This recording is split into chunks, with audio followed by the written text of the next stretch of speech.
Good morning. If you want to open your Bibles to Matthew chapter 7, we're going to continue this last part of the Sermon on the Mount this morning. So the next two lessons, this lesson and next Sunday, will be the last lessons in the Sermon on the Mount. And we'll bringing that to a close here shortly and starting another section. And I don't know about you, but Jesus' words in these sermons have been extremely challenging. They've been extremely challenging. They've really made me think about lots of different things that I don't always think about, that I should be thinking about. That when Jesus talks about in the Sermon on the Mount relationships, that he is talking about a level of relationship that's greater than we may think of in our everyday life. That he's really bringing to light the necessity of being concerned about the things that God is concerned about. And these words are really challenging. They're challenging. They force us to evaluate ourselves, don't they? They really force us to stop and ask hard questions. Ask questions about our relationships. And ask questions about our response to the world. And who we are supposed to be as God's kingdom people. Self-evaluation can be painful, can't it? It can be very painful to take the time to evaluate ourselves. And I think that's why we don't do it as often as we should. We don't like the pain. But it's necessary. It's necessary to take the time to stop and to look at ourselves and ask the hard questions. Because we know that the reward of self-evaluation is worth it. We know that when we deny ourselves, our own self-interests, and we truly submit ourselves to the will of the Father, that it's worth it. It's not always easy, but it's worth it. It's worth it. And as we begin talking about this month, as we've been talking about this month, this idea of pointing fingers, this idea of looking at somebody else and pointing the finger at somebody else and making accusations and judging other people. And Jesus challenges us to point to ourselves first. Before we can help our brother with the speck, we have to acknowledge the log in our eye. Before we can help one another, we have to first acknowledge our own shortcomings, our own weaknesses. We have to acknowledge our own needs before we can care for the needs of other people. That we have to point to ourselves first before we can point to someone else. And it forces us, all of this is forcing us to ask very hard questions. And we'll be asking a few of those questions this morning. One question that we will be forced to ask this morning as we study verses 15 through 23. The question of, am I truly following Jesus in my everyday life? Am I truly following Jesus in my everyday life, or am I being deceived? Am I being deceived? Am I being deceived by the teaching of someone else? Am I being deceived by someone else's beliefs? Or am I following Jesus in my everyday life? Am I a follower of Jesus, or am I a follower of the world? Who is shaping my heart? Who is shaping my behavior? Who is shaping all that I do and all that I think and all that I am? Who's shaping me? Who am I listening to? And is the person or the people I'm listening to, are they deceiving me? Am I being deceived? Another question that we're going to look at this morning is the question of, am I deceiving myself? Am I deceiving myself? Am I fooling myself into thinking something that's not true? So to answer that first question, look at verse 15 of Matthew chapter 7.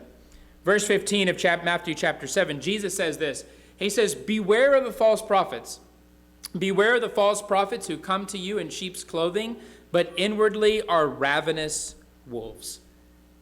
You know, I think often when we think about prophets, we immediately think about those who tell the future, right? We think about future tellers, and that's how we tend to think about prophets. But most of the prophets in the Bible are not those who tell the future, but they are people who come to simply acknowledge the reality of the present existence, the reality of the situation. The prophets are sent by God to tell the people, this is how things actually are. This is what it really looks like. It may appear this way, but this is the way things are. And they may talk about the past and reveal the reality of the past. And they may talk about the future, but most of the time, they're talking about the present. That this is how things are. In light of what's going on, this is how God views this reality. And anyone who's going to come along and claim some kind of insight, right, into the situation, they're going to claim to be a prophet. They're going to claim to be a prophet. They're going to come in and they're going to say, well, let me tell you how things are. Let me tell you how the world works. Let me tell you why this is happening. And they're going to make those kinds of claims.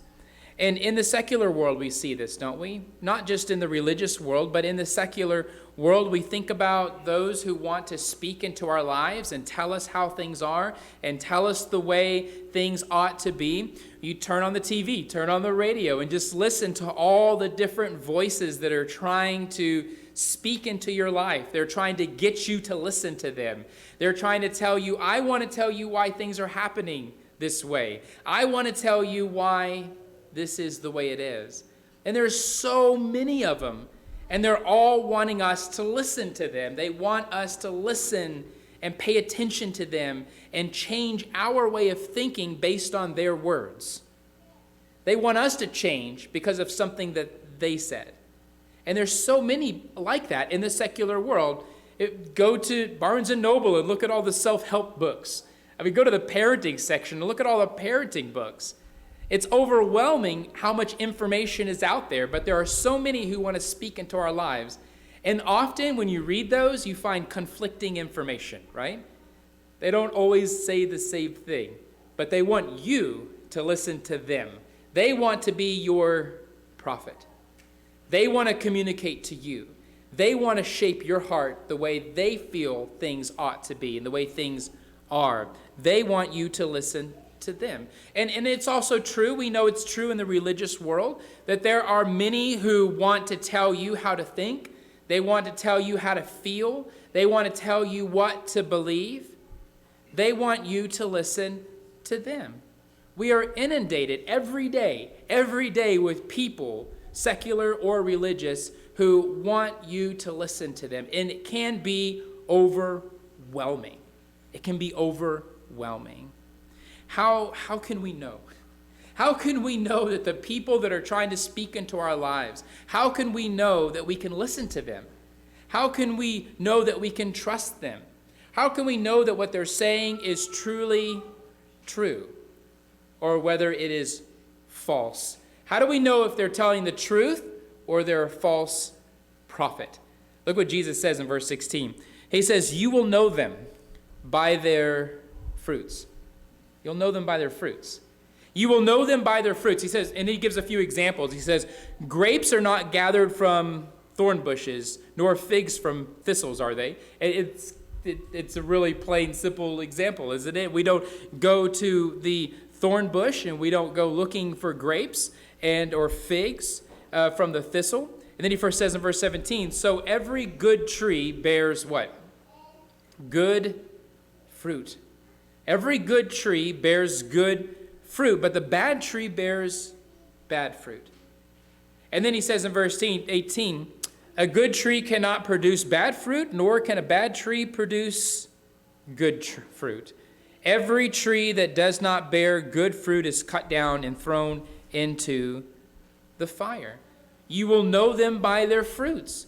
You know the fruits that they will produce, and you know them by the kind of fruit that they will produce. But we think about the fruits of the Spirit, don't we? That often comes to mind when we use that word fruit in the Bible. And we know what the fruits of the Spirit are. We know what Paul says in Galatians when he tells us that the fruits of the Spirit, the Spirit's influence, that they are love and joy and peace and patience, kindness, goodness, faithfulness, gentleness, self-control. And he says, against such things there is no law.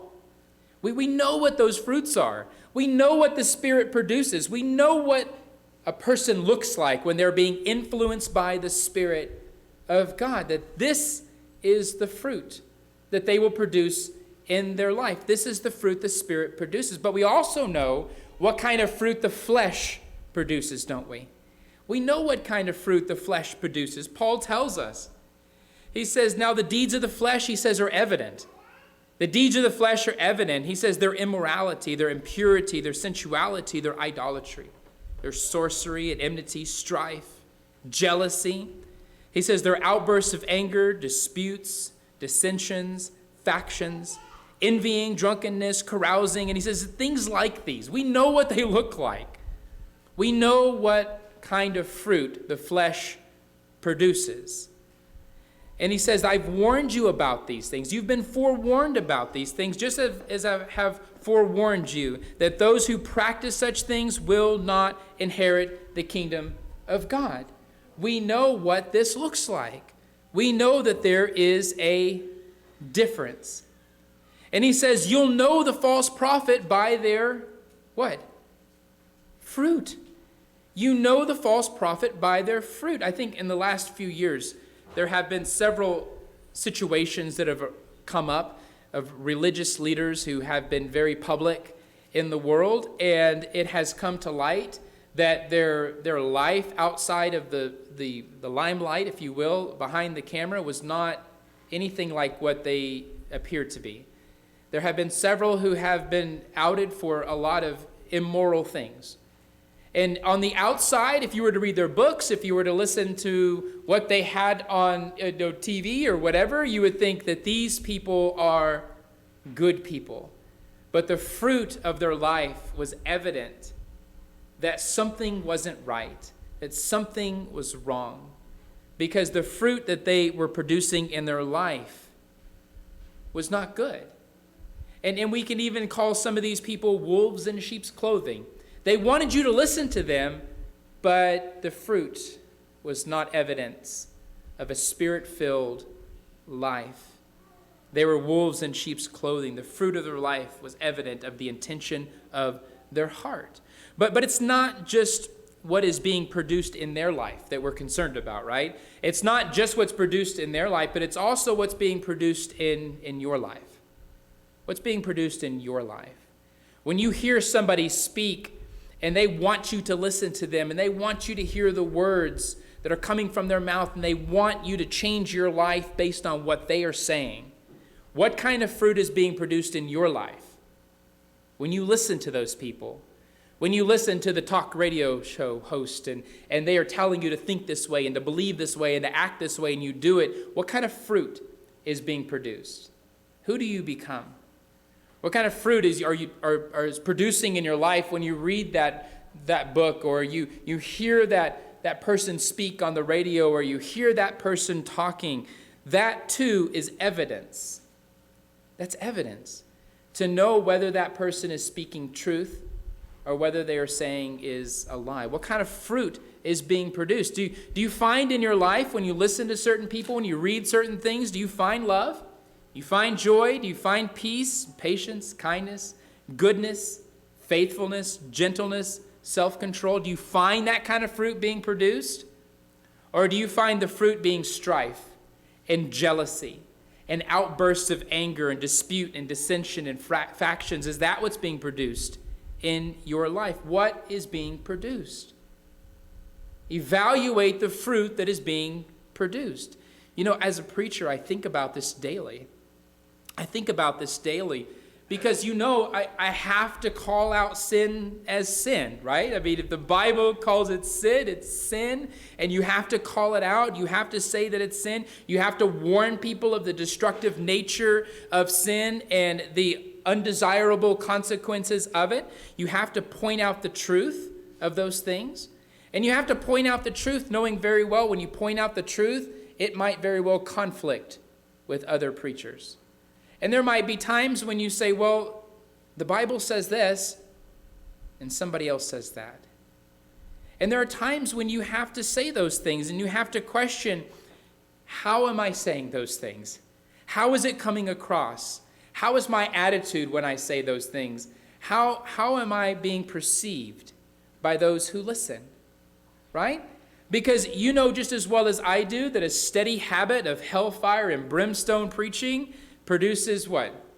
Love and joy. Does it produce love, joy, and peace and patience? Not often. A lot of time, if that is the diet that's being fed into a congregation, that it's constant negativity, constant condemnation, constant hellfire and brimstone, what is often produced is negativity, right? Strife and jealousy, outbursts of anger, disputes, dissensions, and factions. You have to speak truth, right? But it has to be done in such a way that there is forgiveness, that there's love, that there's mercy, that there's this understanding that, yes, this is a truth of God. But there's also a way out. There's also the compassion of God. There's also the love of God. There is also forgiveness.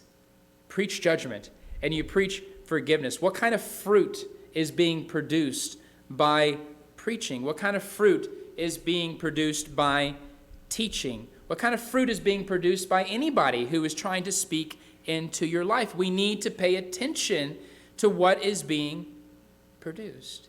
And when we see brothers and sisters hating one another, unfortunately, Facebook has created an environment where people can vent their feelings and thoughts. Sometimes that's good, most of the time it's not so good.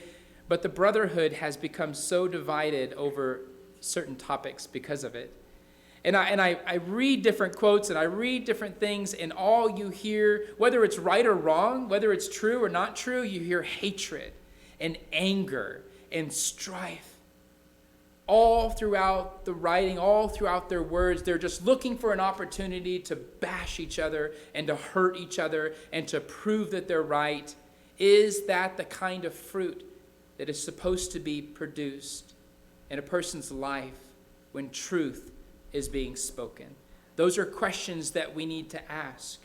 And Jesus is asking these questions of the people of his day. He's looking at the Pharisees. He's looking at the Sadducees. It's not that everything they said was wrong. A lot of what they said was right. They preached from the law. They taught from the law. They knew the law. The scribes knew the law. But they also taught things that were not right. And it's evident from the Sermon on the Mount, isn't it?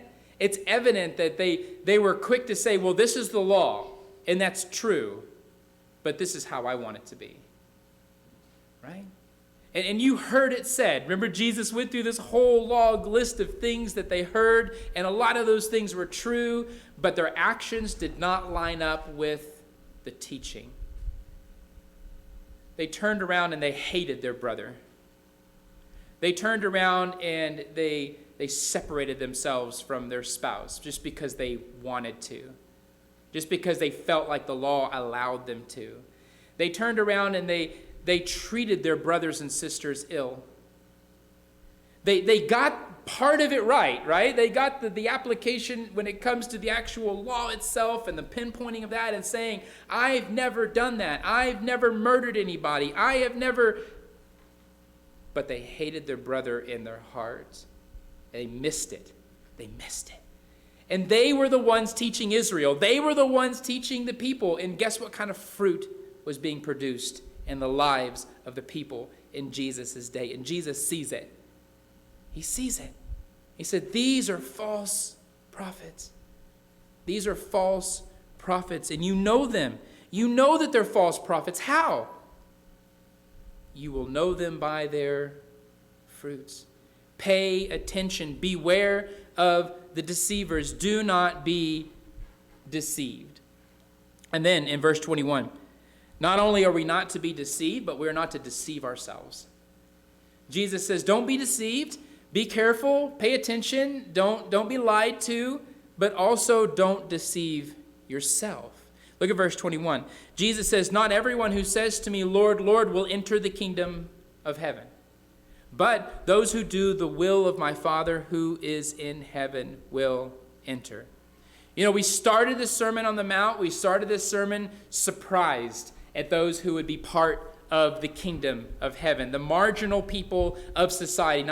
He doesn't mention the scribes, he doesn't mention the Pharisees, he doesn't go into the religious elite, but he goes to the outcast and the marginal people of society, and he says, these will be my kingdom people. We were surprised about who was in the kingdom, but now we're equally surprised about who will not be part of the kingdom. Now we're surprised about those who will be on the outside, right? Jesus says it's not the one who thinks that he's in. It's not the one who just simply thinks that he's in the kingdom who will be in the kingdom. It's not the one who just calls to Jesus and says, Lord, Lord. It's not the one who confesses him as Lord who will enter the kingdom of heaven. It's not the one. Those who think and those who simply confess are not going to be the ones who are in the kingdom. But Jesus says, those who do the will of my Father, these are those who will be in the kingdom. Not the thinkers, right? Not the actors. They're deceived. But those who do. Those who put into action the kingdom in reality, in this world, that practice the rule and reign of King Jesus. Those who are doing the will of my Father are those who will be in the kingdom. So don't deceive yourself. Don't deceive yourself by thinking that you will enter the kingdom just because. Don't deceive yourself just because. Just because you believe in your heart. Just because you confess Jesus as Lord. Just because. And we can add all sorts of things to that, can't we? We can say, don't be deceived. Don't deceive yourself just because you come in on a Sunday morning. Just because you show up. Just because you take the Lord's Supper. Just because you pray. Just because you sing. Those things are all good, and those things we ought to do. But don't be confused. And don't deceive yourself into thinking that that's all there is to it. There's more to being a disciple of Jesus. It's being a disciple of Jesus and doing the will of the Father every day, all day, in your life. Everything that Jesus has said up to this point is what he's talking about here, and bringing to light the reality of kingdom life as a disciple of Jesus. Your mouth says one thing, right? But your actions say something entirely different. Your mouth says one thing. Your mouth says, I'm a disciple of Jesus. Your mouth says, Lord, Lord. Your mouth says that I am on my way to the kingdom.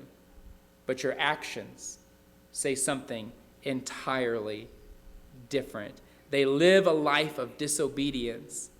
They do not do the will of the Father. Look at verse 22. Jesus says, many, remember the last time he said that was talking about the two gates. The few who will follow or enter into the narrow gate. There are many who will take the wide gate. And Jesus says in verse 22, many will say to me on that day, Lord, Lord, did we not prophesy in your name, and in your name cast out demons, and in your name perform many miracles? And then I will declare to them, I never knew you. Depart from me, you who practice lawlessness. On that day, the day that Jesus comes back, the day when it all comes to a head, that day, Jesus says, don't deceive yourselves. Don't deceive yourselves to think that you have time, right? Don't deceive yourself in thinking that you have plenty of time, that I can get my life together, that I'm okay, that everything's fine, that I've got plenty of time. Don't deceive yourself, because there's a day coming. There's a day coming when you will not have time. There will not have time. Don't be deceived. When we don't stop and evaluate our life, when we don't stop and evaluate the things that we do, what we believe, what we have been taught, the path that we're on, our actions, if we don't stop and evaluate these things, we're going to run out of time, right? And it's passages like this that I'm afraid that we like to point the finger at other people, don't we? We like to point at somebody else and say, that's for you. You need to pay attention to this passage. You need to think about these things. You need to change your life, because look what Jesus says. We like to point at other people, but Jesus' words are not just for that person, are they? They're not just for that person. They're not just for the Pharisees and the Sadducees to hear. They're not just for his disciples in his day when he was on the earth to hear. They are for you, and they are for me, right? We need to pay attention. We need to evaluate ourselves and not allow ourselves to be deceived. We have to look at ourselves to see if we are the one who is deceiving ourselves, right? Am I doing the will of the Father? Am I doing the will of the Father? Am I being the light of the world? Am I being the light of the world? Am I being the salt of the earth? Am I loving my brother, my neighbor, my sister, my enemy as myself? Am I loving others? Am I living a life of obedience, or am I living a life of disobedience? Am I doing the will of the Father? And Jesus has strong words. He has strong words for those who think that they will enter into the kingdom. Jesus has strong words for those who think that they will enter into the kingdom, those who confess his name, but do not do the will of the Father. Jesus says, I never knew you. Depart from me, you who practice lawlessness. Those are strong words, aren't they? Those are strong words from Jesus, but they're necessary words, because this forces us to stop and think about our life. It forces us to stop and think about what we believe and what we've been taught. It forces us to stop and ask the hard questions. Who am I? Am I doing the will of my Father? So, what Jesus is saying, he says, beware of the false prophets. Beware of the false prophets. Are the people that you are listening to producing the right kind of fruit in their lives and in your lives? Are the people you're listening to producing the right kind of fruit? Are they deceiving you? Are they deceiving you? Are they producing the wrong kind of fruit? Pay attention to the prophets. Pay attention to those who are trying to communicate to you. Pay attention to those who want you to listen to them. And pay attention to what kind of fruit is in their life. And pay attention to what kind of fruit is being produced in your life. And evaluate those things. And then it's also clear when Jesus is teaching on other people, he says that not just other people, but us, right? That we need to be careful that we're not just being deceived, but that we do not deceive ourselves. That we are not being deceived by ourselves. That we're not pretending to be okay. Or because we have neglected the task of thinking and paying attention to our actions, that we ourselves are deceiving ourselves and lying to ourselves and saying things like, Lord, Lord. Lord, Lord, did we not prophesy in your name? Or Lord, Lord, did we not cast out demons in your name? And in your name perform many miracles in your name? And we can say things like that, right? We can say, Lord, did I not show up every Sunday morning? Did I not sing those songs? Did I not take communion? Did I not pray those prayers? Did I not listen to that sermon? Did I not do that? Be careful that you're not deceiving yourself. Evaluate yourself, because for many, Jesus will say, I never knew you. I never knew you. But it is also possible, with that strong warning of Jesus, it is also very possible to know, right? For sure that you will enter the kingdom. It is possible to know that you have deceived yourself, and it's possible to know that you are in the kingdom. If you have put your trust in Jesus, if you've put your trust in Jesus, if you have been baptized into his death and have been raised to life, if you have been baptized for the forgiveness of your sins and you follow Jesus, you do the will of the Father in your life, you live a faithful life in Jesus, you can have confidence in your salvation. we can have no fear. We can have no fear and we can have confidence. But if you have been deceived or if you're deceiving yourself, Jesus says, beware.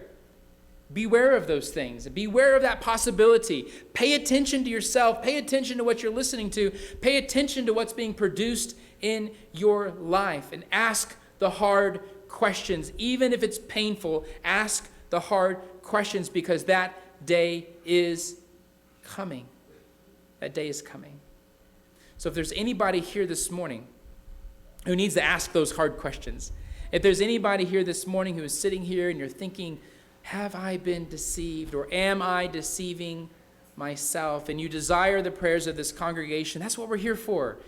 We are part of this body together. We desire for all to be with Jesus. And if we can pray for you, let us do so. Or if you desire to put on Jesus in baptism and begin this journey, this is the time to do it as we stand and as we sing.